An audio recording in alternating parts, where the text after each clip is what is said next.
बिस्मिल्लाहिर्रहमानिर्रहीम। Hello and अस्सलाम वालेकुम एवरीवन। मैं हूं Ismail Qasim and I welcome you all to another episode here at GNN studios. मेरे साथ आज मौजूद हैं Salman Abid sir. Thank you so much for your time.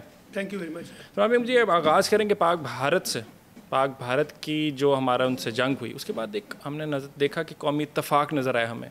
इसको हम किस तरह से सस्टेन कर सकते हैं? आपको लगता है कि ये इस तरह से ही रहेगा कौमी इत्तफाक, या इसमें कहीं दोबारा से फॉल्ट लाइन्स बन जाएंगी? देखिए, वैसे ये बहुत ही जिसे कहते हैं कि इम्पोर्टेंट कंटेंट था कि इस मौके पे जिस वक्त भारत कशीदगी हुई, पाकिस्तान के अंदर हमें एक पॉलिटिकल इत्तफाक राय जो है वो नज़र आया। हुकूमत हो, अपोजिशन हो, कोई भी फरीक हो, उसने हुकूमत के साथ और फौज के साथ खड़े होकर एक कौमी यकजहती का मुजाहरा किया। ये कौमी यकजहती हमें हिंदुस्तान में देखने को नहीं मिली।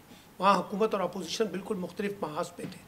इस लिहाज से तो ये बहुत अच्छी बात है और सब ये चाहते हैं कि पाकिस्तान में जिस तरीके से ये एक हमांगी बनी है हुकूमत में और फौज में और अपोजिशन के दरमियान, ये आगे भी बढ़े और ये सिर्फ पाक भारत कशीदगी तक महदूद ना रहे, बल्कि जो हमारे कौमी मसाइल हैं उनके अंदर भी और जो कौमी सियासत है उसके अंदर भी ये सीज़ फायर हो। जो हमारे यहाँ एक बहुत बड़ी पोलराइजेशन जो है, सियासी तकसीम हुकूमत की सतह पर, इस्टेब्लिशमेंट की सतह पर, PTI की सतह पर मौजूद है, वो ख़त्म हो।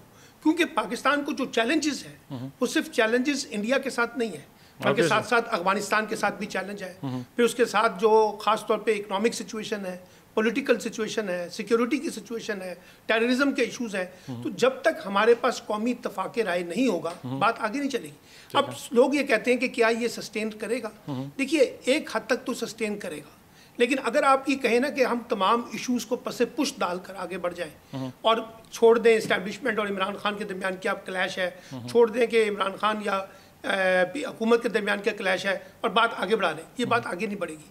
कुछ अरसे के बाद जब पाक भारत कशीदगी में कमी आएगी और थोड़ा सा सिचुएशन जब डाउन होगा तो फिर वही पोलराइजेशन दोबारा उभर सकती है। तो इस वक्त तो ज़रूरत इस बात की है कि हुकूमत हो, इस्टेब्लिशमेंट हो और PTI हो, इनके दरमियान एक सोशल हारमोनी बननी चाहिए, एक पॉलिटिकल हारमोनी बननी चाहिए। इनके दरमियान जो डेडलॉक है वो टूटना चाहिए और डायलॉग होना चाहिए, गुफ्तगू होनी चाहिए, मौज़ूआत रखे और एक आगे बढ़ने का रास्ता तलाश करें। ये इस वक्त एजेंडा होना चाहिए। बिल्कुल ठीक है, बिल्कुल ठीक कह रहे हैं आपकी बात, आगे बढ़ने का। लेकिन अगर पहले तो हम कहते थे इस्टेब्लिशमेंट बातचीत करने को तैयार नहीं। अब तो इस्टेब्लिशमेंट ने हाथ बढ़ाया। हमने देखा 9 मई के जो कैदी थे उनको भी रिहाई मिली। डी चौक के बाद हमें देखा कि ये लोग, जब इन्होंने इस्लामाबाद हाई कोर्ट जाना था तब जाने दिया। पूरी बातें हुई, खुला मुलाकातें हो रही हैं, सब कुछ हो रहा है। लेकिन कैसे होगी ये हारमोनी जब इमरान खान साहब बयान देंगे कि हाँ जी फील्ड मार्शल की जगह वो अपने आप को बादशाह सलामत का टाइटल भी दे देते चीफ साहब, तो क्या जाता? देखिए, जब इस तरह के मुज़ाकरात होते हैं ना, उसमें कुछ गिव एंड टेक होता है। ठीक है। अगर आप ये एक्सपेक्ट कर रहे हैं कि बानी PTI जो है वो कुछ चीज़ों से विड्रॉ करें, तो कुछ चीज़ों से इस्टेब्लिशमेंट को भी विड्रॉ करना पड़ेगा, हुकूमत को भी विड्रॉ करना पड़ेगा, एक विन विन सिचुएशन बनानी पड़ेगी।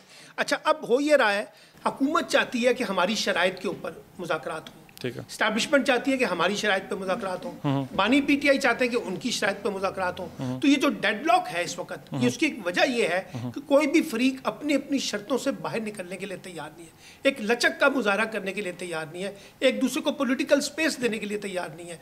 और देखिए, हुकूमत तो चाहेगी कि एक ऐसा मामला तय हो इस्टेब्लिशमेंट और PTI के दरमियान जिसमें हुकूमत की पोजीशन ख़राब ना हो, यानी हुकूमत के 5 साल पूरे हों। क्योंकि हुकूमत तो कोई ऐसा माहिदा नहीं चाहेगी PTI में और इस्टेब्लिशमेंट में जिसका अल्टीमेट उसको नुकसान हो। तो इसलिए PTI के साथ जो मुज़ाकरात की बात चल रही है उसमें हुकूमत से ज़्यादा मैं समझता हूँ कि इस्टेब्लिशमेंट के स्टेक ज़्यादा है। क्योंकि इस्टेब्लिशमेंट पर जो क्रिटिसिज्म चल रहा था जंग से पहले, पाक भारत कशीदगी से पहले, वो काफ़ी हद तक जो है ना उसने कौम को तकसीम कर दिया था और इस्टेब्लिशमेंट में भी उसके अंदर काफ़ी रिजर्वेशन पाई जाती थी। तो इसलिए अब ये मौका है कि इमरान खान साहब हो, इस्टेब्लिशमेंट हो और हुकूमत हो, अपने अपने मौक़िफ़ से 2-2 कदम पीछे हटे। कैसे? क्या? और एक दूसरे के लिए लचक पैदा करें। क्या लचक? इमरान खान साहब क्या कहें कि 8 फरवरी के इंतखाबात को मान लें या सड़कों पे ना आए? क्या बात करें? एक दरमियानी रास्ता निकालना पड़ेगा। दरमियानी रास्ता ये हो सकता है कि आप 2026 में और 2027 में इलेक्शन की तरफ जा सकते हैं। फिर 5 साल पूरे नहीं होंगे? 5 साल पूरे नहीं होंगे, क्योंकि अगर आप 5 साल की जिद करेंगे तो फिर बानी नहीं, मैं खबर के तौर पे कह रहा हूँ, यानी बानी PTI ये कहते हैं कि वो इससे नीचे कंप्रोमाइज नहीं करेंगे। अगर उनको ये कहा जा रहा है कि आप 5 साल का मैंडेट तस्लीम कर लें तो उसके लिए वो तैयार नहीं है। दूसरी बात यह है कि वो जो 9 मई का मामला है उस पर वो कहते हैं कि अदालती कमीशन बना दें। ये कहते हैं कि वो माफ़ी मांग लें, वो कहते हैं मैं माफ़ी मांगूंगा, पहले अदालती कमीशन बने। अब अदालती कमीशन बनेगा तो फिर वो तहकीकात होंगी, फिर वो पता चलेगा। अच्छा, अब इसका एक दरमियानी रास्ता है। दरमियानी रास्ता ये है कि जो भी 9 मई के वाक़यात हैं, मामलात हैं, उनको अदालतों पे छोड़ दें। अदालतें अपने तरीके से आज़ादाना फैसले करने दें उनको। अगर इसमें इस्टेब्लिशमेंट आएगी, उसमें हुकूमत बीच में रोड़े अटकाएगी, तो फिर ये डेडलॉक बरकरार रहेगा। और 9 मई की जगह तो 10 मई मना लें, बेहतर नहीं है? देखें ना, मना लें 10 मई। और पीटीआई ने इस दफ़ा काफ़ी पॉलिटिकल मेच्योरिटी का मुजाहरा किया है। 10 मई के जो कॉन्टेक्स्ट के अंदर उनके नाक़िद नहीं मानते ये बात? वो नाक़द तो देखें किसी सूरत में नहीं मानेंगे, लेकिन पीटीआई ने बतौर पार्लिमानी पार्टी कोई प्रॉब्लम क्रिएट नहीं किया। बानी पीटीआई ने कोई प्रॉब्लम क्रिएट नहीं किया। जंग के बाद उन्होंने फील्ड मार्शल के ऊपर एक अपने कमेंट और जंग शुरू होने के पहले 2-3 दिनों में भी बयान आता है आए थे, लेकिन फिर भी उसमें उन्होंने एक इत्तफाक राय पैदा किया। उन्होंने कहा कि जी पाक भारत कशीदगी और नरेंद्र मोदी के खिलाफ जितना हार्ड स्टांस बानी पीटीआई ने लिया, उतना तो हार्ड स्टांस प्राइम मिनिस्टर भी नहीं ले सके। तो इसलिए एक लचक उनके पास भी है और उनको भी पता है कि बातचीत के जरिए रास्ता निकलना है। अच्छा, अब एक और इसमें डेडलॉक है। कहा यह जाता है जी, एस्टैब्लिशमेंट कहती है कि हम तो किसी सियासी डायलॉग का हिस्सा नहीं बनेंगे। डायलॉग तो होना चाहिए हुकूमत के साथ और पीटीआई और हुकूमत मिलकर डायलॉग करें। लेकिन यहाँ ये सवाल पैदा होता है कि हुकूमत के पास कितने इख्तियारात हैं और क्या हुकूमत के पास ये इख्तियारात हैं कि वो बातचीत कर सके, कुछ गिव एंड टेक कर सके। तो मैं ये समझता हूँ बातचीत तो एस्टैब्लिशमेंट के साथ ही होगी और इस्टेब्लिशमेंट की साइड थी बातचीत का नतीजा निकलेगा।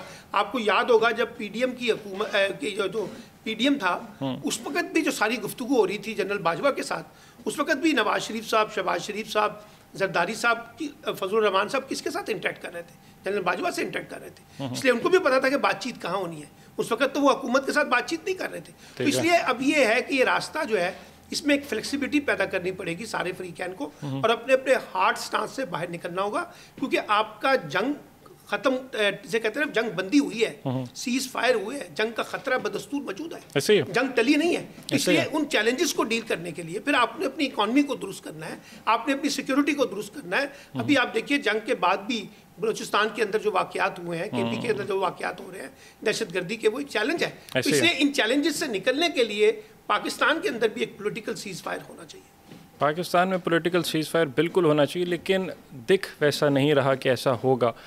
अलीमा खान साहब ने कासिम और सुलेमान की पाकिस्तान आने की तरफ भी इशारा दिया। सो अगर कासिम और सुलेमान पाकिस्तान आते हैं तो ये तो एक नई लहर शुरू हो जाएगी तहरीक इंसाफ की। इमरान खान साहब को नई जान मिलेगी उनके बयानिए को। साथ ही साथ उन्होंने तो ऐलान भी किया और चल रहा था कि मज़ाहमत से होगी रिहाई, ये वाले ट्रेंड्स चल रहे हैं, तो मफाहमत की तो कहीं बात नहीं हो रही है। देखिए अभी जो कल इमरान खान साहब के जो बयानात आए हैं उसमें तो मज़ाहमत है, क्योंकि लग रहा है कि मफाहमत से बात बन नहीं रही, इसलिए उनको लग रहा है कि मज़ाहमत दिखानी पड़ेगी।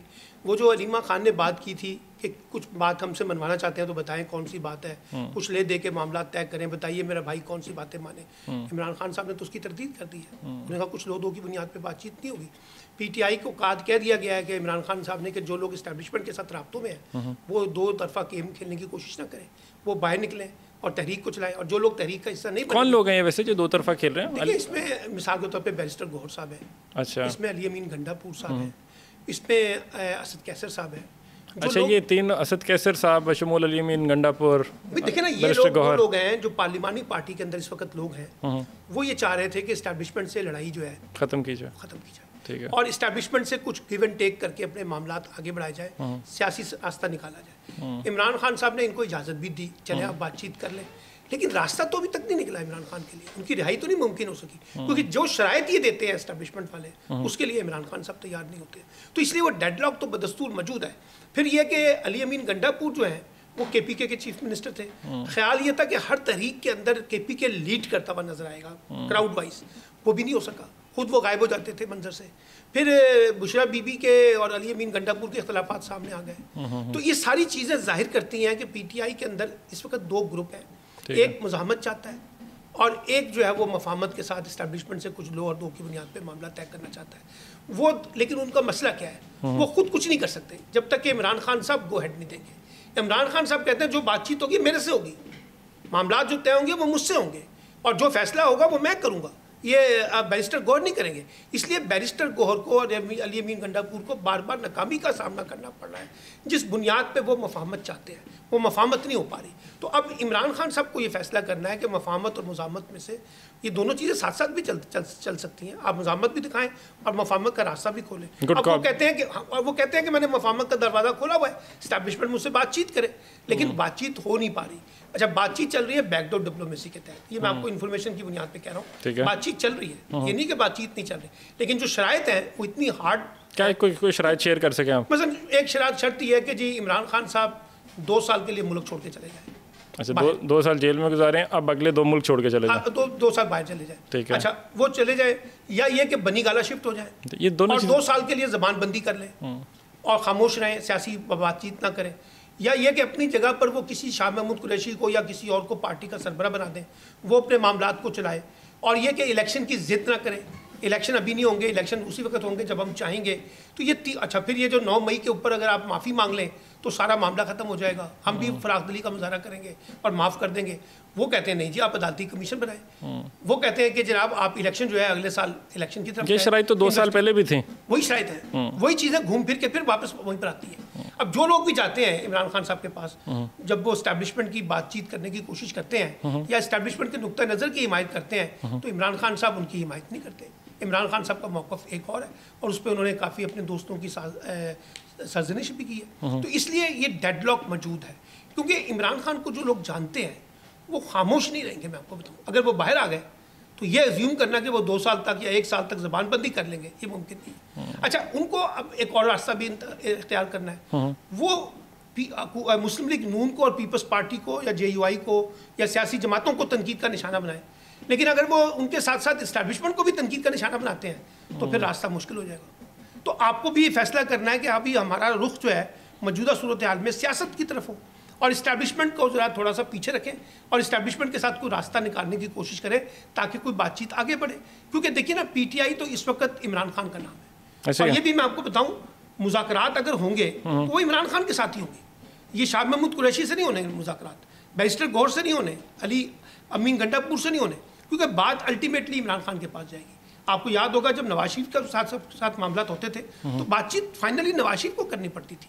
तो इसलिए मैं ये समझता हूँ कि अब ये रास्ता निकालना है, लचक पैदा करनी है इस्टेब्लिशमेंट को भी, हुकूमत को भी और PTI को भी एक दूसरे के लिए। अगर ये लचक पैदा करेंगे तो बात आगे चलेगी। क्या आपको ऐसा लग रहा है कि लचक पैदा नहीं की जाएगी और कासिम और सुलेमान को पाकिस्तान लाया जाएगा? देखिए, अगर वो आ भी जाए तो अव्वल तो वो पाकिस्तान की पॉलिटिक्स के डायनामिक्स को अंडरस्टैंड नहीं करते। मार्च को अगर लीड करें, सर मार्च को लीड कर ले, मार्च को लीड करने में कोई प्रॉब्लम नहीं है, मार्च को लीड कर सकते हैं, लेकिन जो पार्टी को तो वो लीड नहीं कर सकते ना। पार्टी तो इस वक्त कुछ और सोच रही है, पार्टी के अंदर लोग कुछ और सोच रहे हैं, पार्लिमानी पार्टी के अंदर कुछ और लोग सोच रहे हैं। तो वो जो असल चीज़ है वो एक रिफ्लेक्ट करेगी ना पार्टी के अंदर। फिर एक ये भी चीज़ देखनी है कि कितने लोग बाहर निकलेंगे।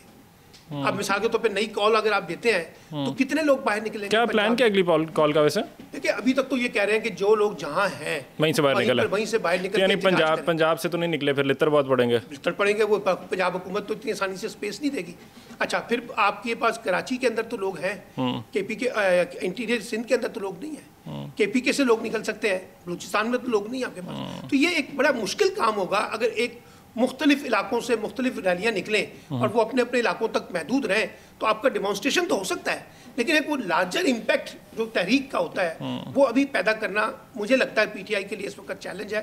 इतना आसान काम नहीं है, क्योंकि सियासी सरगर्मियों की इजाज़त इस तरह से अभी उनको है नहीं, और आगे मिलेंगी या नहीं मिलेंगी, कितनी मिलती हैं कितनी नहीं मिलती हैं, वो देखना पड़ेगा। लेकिन एक चीज़ जाहिर है कि बहुत से लोग अब इस वक्त सियासी और गैर सियासी क़ुव्वतें चाहती हैं कि ये सीज़ फायर हो, ये डेडलॉक टूटे। वो लोग जो डायरेक्ट बेनिफिशियरी हैं इस सिस्टम के, वो नहीं चाहेंगे। जो पॉलिटिकल सिस्टम के अंदर मौजूद है वो चाहेंगे कि जनाब इमरान खान साहब हमारी 5 साल की हुकूमत को तस्लीम करें और उसके बाद फिर हम बातचीत करते हैं। लेकिन वो इमरान खान तो सब परफॉर्मेंस कैसी जा रही है मौजूदा हुकूमत की? सेटिस्फाइड है? देखिए जी, परफॉर्मेंस जो है, आप पंजाब में तो आपको बहुत बड़ा जिसे कहते हैं ना कि नज़र आ रहा है कि जी बहुत शोर है परफॉर्मेंस का। परफॉर्मेंस का सिर्फ शोर है, परफॉर्मेंस नहीं है। परफॉर्मेंस क्यों नहीं है, मैं आपको बताता हूँ। आप मुझे बताएं, असल परफॉर्मेंस होती है इंफ्रास्ट्रक्चरल रिफॉर्म्स की, ठीक है, स्ट्रक्चरल रिफॉर्म्स की। आप मुझे बताएं कोई पुलिस के अंदर रिफॉर्म आई है, आप मुझे बताएं कोई ब्यूरोक्रेसी में रिफॉर्म आई है, आप मुझे बताएं कोई इकोनॉमिक रिफॉर्म्स आई हैं, आप मुझे बताएं कोई पॉलिटिकल रिफॉर्म्स आई हैं, आप मुझे बताएं हायर एजुकेशन के अंदर कोई रिफॉर्म्स आई हैं, प्राइमरी एजुकेशन के अंदर रिफॉर्म्स आई हैं। रिफॉर्म्स नहीं आ रही, स्ट्रक्चर नहीं बदल रहे। आप वो जिसे कहते हैं ना, लोगों को मेगा प्रोजेक्ट्स दिखा रहे हैं, मेगा प्रोजेक्ट ठीक होंगे, बुरे नहीं है, लगाएं आप उसके साथ, लेकिन उससे इतनी बड़ी तब्दीली नहीं आती जब तक आप स्ट्रक्चरल रिफॉर्म्स नहीं करेंगे। स्ट्रक्चरल रिफॉर्म्स हमें नजर नहीं आ रही, और ये किसी एक हुकूमत का मसला नहीं है। ओवरऑल पाकिस्तान, अभी देखिए ना, IMF की एक रिपोर्ट आई है, उन्होंने कहा है कि जनाब आपकी जो ब्यूरोक्रेटिक रिफॉर्म्स है, अगर आप उसको इंश्योर नहीं करेंगे, पाकिस्तान अपनी गवर्नेंस के मामलों को दुरुस्त नहीं कर सकेगा। फिर अभी उन्होंने कहा कि जनाब अगर आप अपने पुलिस रिफॉर्म्स को ठीक नहीं करेंगे, लीगल रिफॉर्म्स नहीं हो रही, आप अभी देख लें जुडिशरी की रिफॉर्म्स, अदालतें 26वीं तरमीम के बाद किस किस्म का मंजरनामा पेश कर रही हैं। तो जो असल काम है जिससे मुल्क के लोगों की तकदीरें बदलनी है, जिससे आपके गवर्नेंस के सिस्टम ठीक होने हैं, जिससे आपकी इंस्टीट्यूशनल बिल्डिंग होनी है, जिससे आपकी ट्रांसपेरेंसी अकाउंटेबिलिटी आनी है। अभी कल वो कह रही थी मरियम साहिबा कि जनाब मैं बर्दाश्त नहीं कर सकती कि मुर्गी की कीमतों में इतनी कमी इजाफा कैसे हो गया। यानी उनको एक एक चीज़ के ऊपर जाना पड़ेगा, वो उनका काम नहीं है। अच्छा, फिर परफॉर्मेंस का बराह ताल्लुक है लोकल गवर्नमेंट के साथ, एक self local government independent local government, वो तो हमारे पास है ही नहीं, पंजाब में भी नहीं है, सिंध में है बड़ी कमज़ोर है, बलूचिस्तान में कमज़ोर है, KPK में कोई। तो आपका ओवरऑल गवर्नेंस मॉडल जो है वो नहीं है जो ओवरऑल जो चीज़ें वो मुतमईन करने के लिए वो लिया गई। मरियम नवाज़ उन्होंने वहाँ पे 1.5 अरब के लिए लिया मेडिकल कॉलेज का ऐलान किया, जो लिया यूनिवर्सिटी है उसके लिए 1.5 अरब के और पैसों का ऐलान किया, उसकी अपलिफ्ट के लिए DG खान के अंदर एक मेरा ख्याल है एक और यूनिवर्सिटी की तामीर और आराइश के लिए कोई इस तरह का ऐलानात किए। लैपटॉप्स वगैरह तो चले मैं काउंट नहीं करता क्योंकि आप मिसाल के तौर पे अगर आप यूनिवर्सिटीज़ को लगा लें, इस वक्त जो यूनिवर्सिटीज़ के जो बजट है वो जितनी कटौती उसके अंदर हुई है, और आप डिस्ट्रिक्ट वाइज नई नई यूनिवर्सिटियाँ बना रहे हैं, आपके पास पैसे कहाँ हैं यूनिवर्सिटियों को बनाने के लिए? आपके पास कितने पैसे हैं? आप पहली से जो बनी हुई यूनिवर्सिटियों को कितना चला रहे हैं? अभी इस वक्त सारी यूनिवर्सिटियाँ रो रही हैं, उनके फंडिंग के क्राइसिस है सीरियसली। तो इसलिए नई यूनिवर्सिटी बनाने से पहले जो पहले से मौजूद यूनिवर्सिटी है उनको तो सस्टेन करें। आपने हॉस्पिटल्स की बात की है, मेरा एक सवाल यह है कि तहसील हेडक्वार्टर का अस्पताल जो है और डिस्ट्रिक्ट हेडक्वार्टर का अस्पताल है, वहाँ कितनी फैसिलिटीज़ अवेलेबल है? आप छोड़ दें डिस्ट्रिक्ट और तहसील की, आप ये लाहौर के जनरल हॉस्पिटल में चले जाएं, सर्विसेज में चले जाएं, इन सारे अस्पतालों का दौरा तो किया, मतलब कि आप दौरा करने से ऑप्टिक्स से सिर्फ देखिए दौरा किया, कोशिश भी की उन्होंने, दौरा किया आपने MS को फारिग कर दिया, आपने CEO को फारिग कर दिया, आपने फलां को सस्पेंड कर दिया। अच्छा, ये तो ऑप्टिक्स है ना। अब आपको नहीं पता, आपका जो मिनिस्टर ऑफ हेल्थ है, 2 मिनिस्टर है ना हेल्थ के, एक जो प्राइमरी हेल्थ केयर और एक secondary health care, Khawaja Salman Rafique साहब और ख्वाजा इमरान नज़ीर साहब, आपने उनको क्यों नहीं पकड़ा? आपने सेक्रेटरी हेल्थ जो है दोनों, उनकी परफॉर्मेंस को क्यों नहीं अकाउंटेबल किया?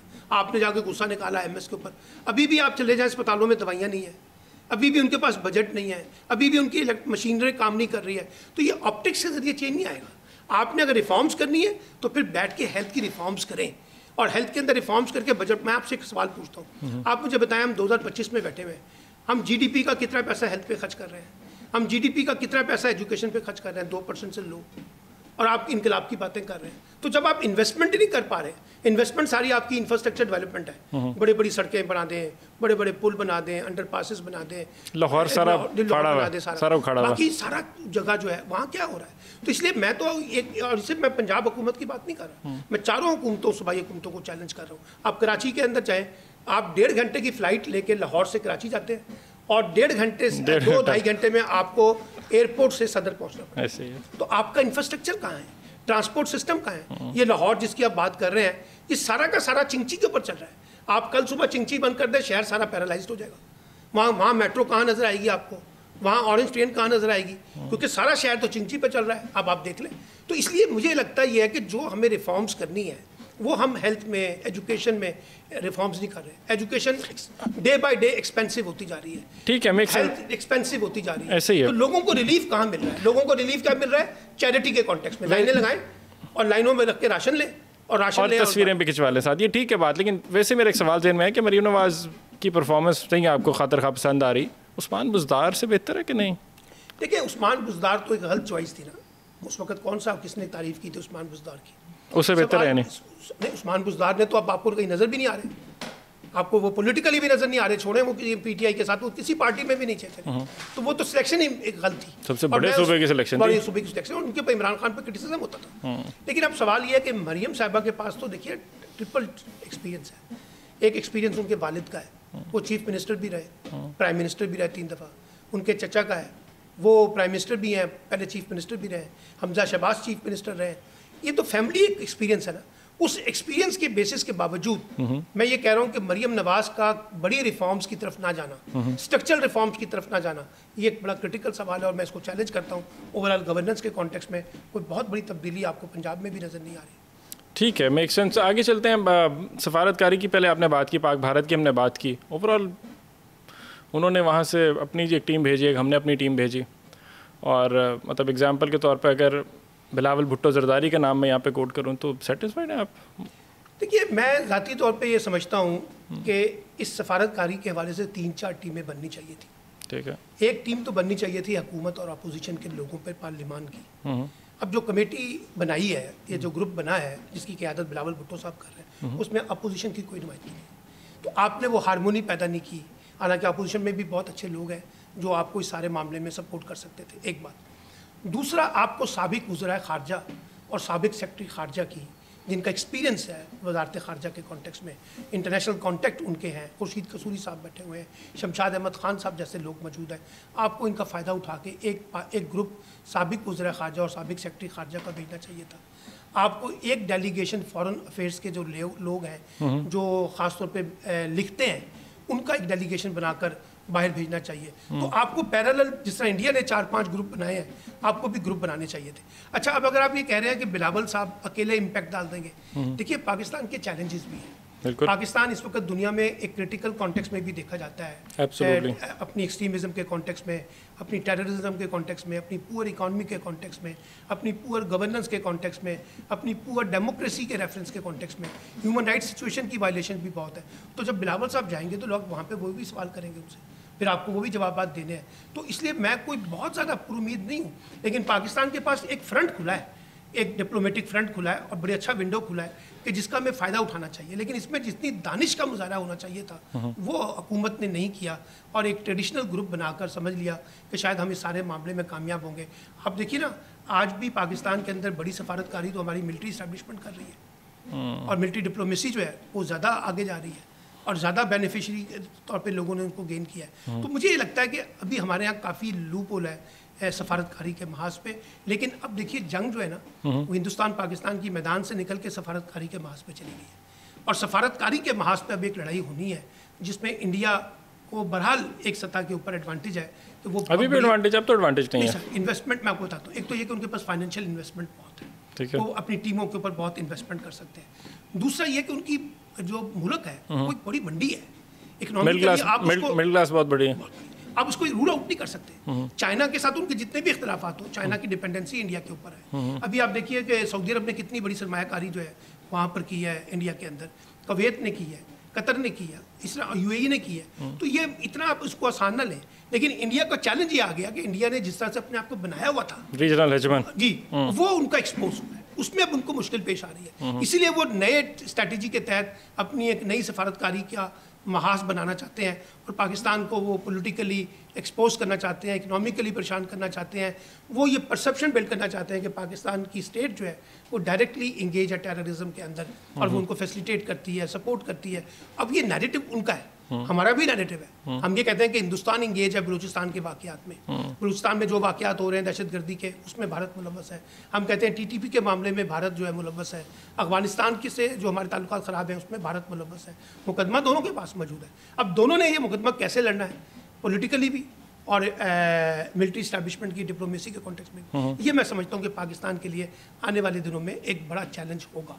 एब्सोल्युटली चैलेंज होगा। वैसे आपको क्या लगता है कि सीज़ फायर सस्टेन करेगा? हमने देखा वहाँ पे उन्होंने मिलिट्री एक्सरसाइज भी की इंडिया में।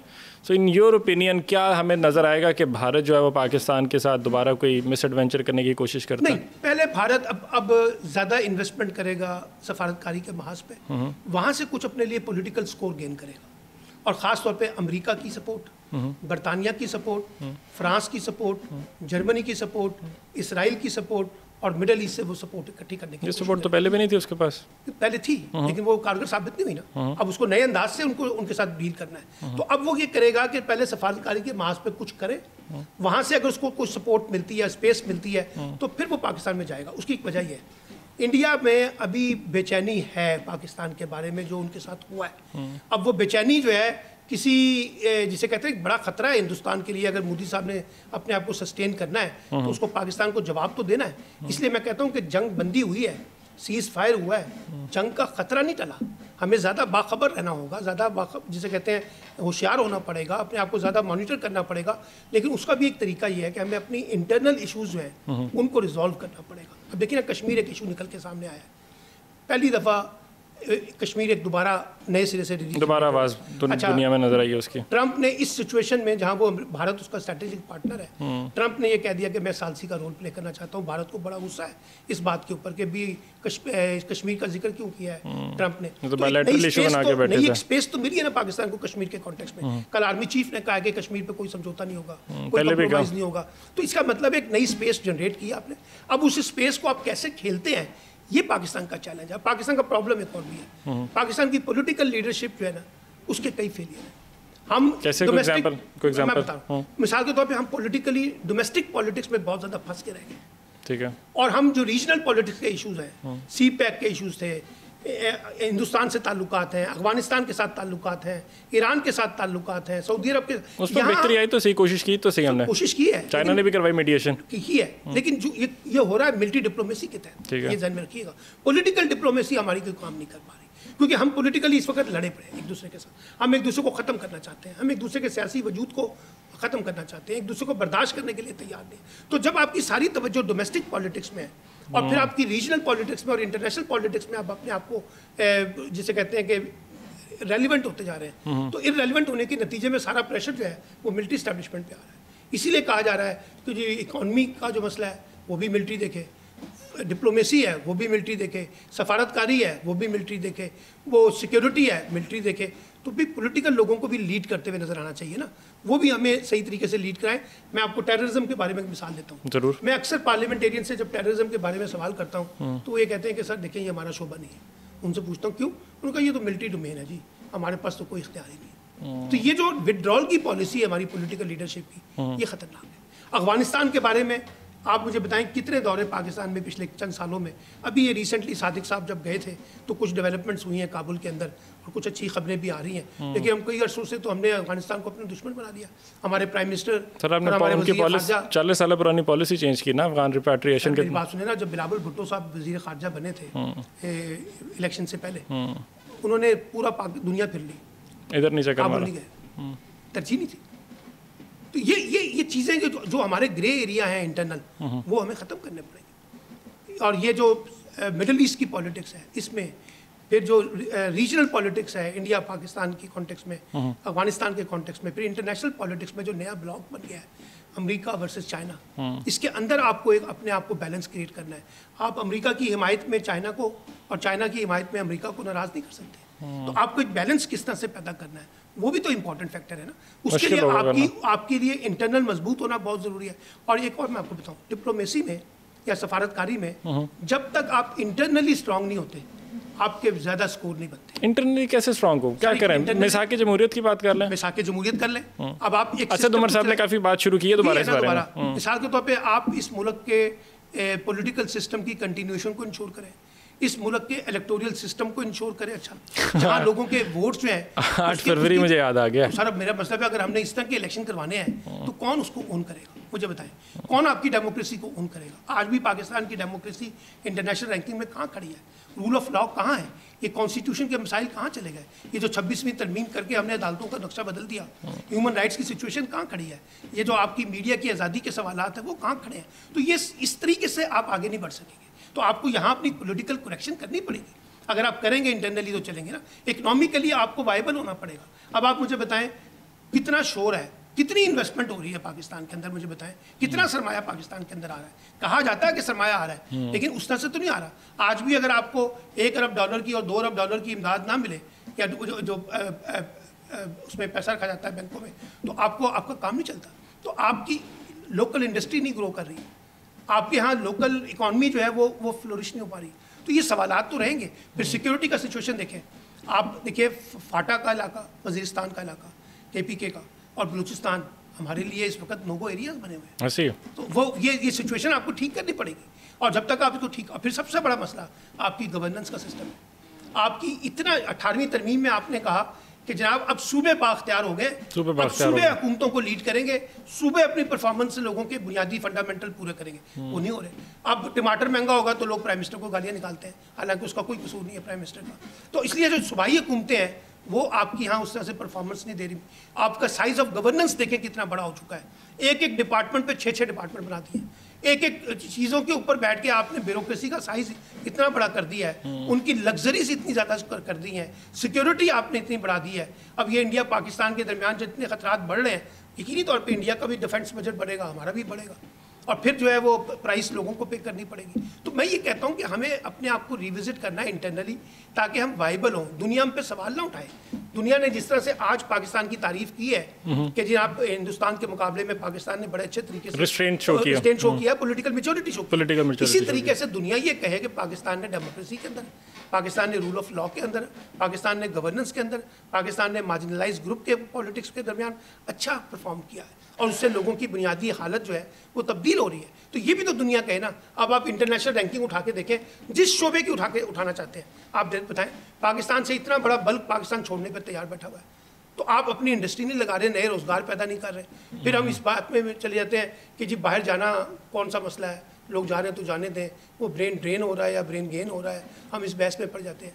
भाई लोग मायूस हैं, लोग इकोनॉमिक इनसिक्योरिटी का शिकार है, लोग पॉलिटिकल इनसिक्योरिटी का शिकार है, लोगों को अपनी बात करने का जो है एक फंडामेंटल है उसको तस्लीम नहीं किया जा रहा। तो मैं कहता हूँ पाकिस्तान के अंदर भी बहुत से चैलेंजेस हैं, और अगर हमने उसको डील ना किया तो बात आगे, तो मामला ख़राब हो जाएंगे। आखिरी सवाल है इसी इंटरनल चैलेंजेस से रिलेटेड, खान साहब फाइनली मुझे अगर आप कोई कॉल दें, टाइम दें, अपना एनालिसिस दें या कोई ख़बर दें, एक्सपेक्ट करें खान साहब को बाहर आना? देखिए खान साहब कल बाहर आना चाहें तो बाहर आ सकते हैं, लेकिन उनको इस्टेब्लिशमेंट की शराइत तस्लीम करनी होगी। अगर वो अपनी शराइत के ऊपर खेलना चाहते हैं तो उनके लिए अभी आज के दिन अभी उनके लिए चैलेंजेस बहुत बाकी हैं, लेकिन वो लंबे अरसे तक जेल में नहीं रह सकेंगे, क्योंकि जितना वक्त उन्होंने गुजार लिया है, उन्होंने जिसे कहते हैं ना बहुत ज़्यादा आउट ऑफ बॉक्स जाके परफॉर्म किया है। बहुत से लोग उनके हामी भी ये एक्सपेक्ट नहीं कर रहे थे इमरान खान इस अंदाज से रेजिस्ट कर सकेंगे जिस अंदाज से उन्होंने रेजिस्ट किया। रेलेवेंट तो नहीं हो जाएंगे बैठे बैठे जेल में, निज़ाम चल रहा है, चलता रहे, भूल जाएंगे लोग, चलाते रहे, लेकिन जब भी आपने इलेक्शन करवाने हैं वो रेलेवेंट रहेंगे। इलेक्शन में तो टाइम ही बड़ा पड़ा, अभी तो साल 1.5 साल हुआ, आप 5 साल बाद करवा लें, लोग भूलेंगे नहीं। जिन लोगों ने 8 फरवरी को वोट दिए हैं वो कैसे भूल जाएंगे? इसीलिए तो इलेक्शन भी नहीं करवा रहे। आपको पता है कि इलेक्शन अगर होंगे तो रिजल्ट्स क्या आएंगे। तो इसलिए मैं ये कहता हूँ कि इमरान खान साहब की जो रेलिवेंसी है, अगर आपने उसको इररेलेवेंट करना है तो आपको पॉलिटिकल स्ट्रेटजी अपनानी पड़ेगी। पॉलिटिकली इमरान खान को इररेलेवेंट करे ना। अगर आप एडमिनिस्ट्रेटिवली इररेलेवेंट करने की कोशिश करेंगे, लीगल तरीके से करने की, उनको सजाएं देने की कोशिश करेंगे, उनको जेल में रखेंगे, उस वक्त तक फिर इमरान खान रेलिवेंट रहेंगे। बाहर लाके हुकूमत दे दो। देखिए हुकूमत तो वो बनाएंगे ना, अगर उनके पास वोट है और उनकी पॉपुलैरिटी। इकोनॉमिक प्लान कोई नहीं निकलेगा। सर देखिए ना, बात ये है कि लोग कहते हैं जी, अब कहते हैं कि इमरान खान साहब की पॉपुलैरिटी वो नहीं रही जो माजी में थी। मान लेते हैं, आप बाहर निकलें, इलेक्शन करवाएं, पता चल जाएगा किसके पास पॉपुलैरिटी है। लेकिन अगर आपने इलेक्शन भी नहीं करवाने तो पॉपुलैरिटी को गेज करने का और क्या तरीका हमारे पास, मुझे बताएं। तो इसलिए मुझे लगता है कि इमरान खान साहब ज़्यादा अरसे तक अब जेल में नहीं रहेंगे, उनको बाहर आना है, लेकिन कुछ लचक इमरान खान साहब को पैदा करनी पड़ेगी अपने मौक़िफ़ के अंदर। बहुत ज़्यादा पॉलिटिकल हार्ड लाइन के साथ अगर वो खेलने की कोशिश करेंगे तो उससे उनका भी नुकसान होगा, उनकी पार्टी का भी नुकसान होगा। बिल्कुल ठीक है, उनका भी नुकसान होगा और उनकी पार्टी का भी नुकसान होगा। Thank you so much Salman भाई, बहुत शुक्रिया आपके वक्त का। डियरली होपिंग के सलमान भाई के जो एनालिसिस है रिगार्डिंग के इंस्टेबिलिटी को किस तरह से ख़त्म किया जाए, उसको हम होता हुआ देख सकें और पाकिस्तान दिन दुगनी रात और क्विकली तरक्की कर सकें। मुझे इस्माइल कासिम को इजाज़त दीजिए, अपना बहुत सारा ख्याल रखिए। अल्लाह हाफ़िज़।